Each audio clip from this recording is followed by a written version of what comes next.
আসন্ন জাতীয় নির্বাচনের প্রাক্কালে নারায়ণগঞ্জে বিএনপি মনোনীত প্রার্থী জনাব মাসুদুজ্জামান মাসুর পক্ষে তৃণমূল প্রচারণা জোরদার হয়েছে।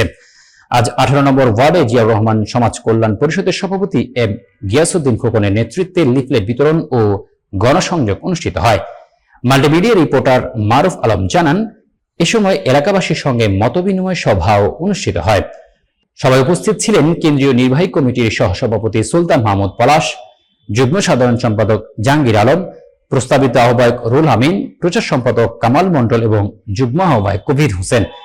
সভায় সভাপতিত্ব করেন নারায়ণগঞ্জ সদর থানা বিএনপি সহসভাপতি মহসিন উল্লাহ। লিফলেট বিতরণ ও মতবিনিময় সভায় উপস্থিত ছিলেন প্রার্থী জনাব মাসুদুজ্জামান মাসুর অনুসারী নেতৃবৃন্দ এবং অসংখ্য এলাকাবাসী। অংশগ্রহণকারীরা জানান, পরিবর্তনের বার্তা ঘরে ঘরে পৌঁছে দিতে তারা প্রস্তুত এবং সকলকে একত্রিত করে ভোটারদের কাছে পৌঁছানোর চেষ্টা চালাবেন।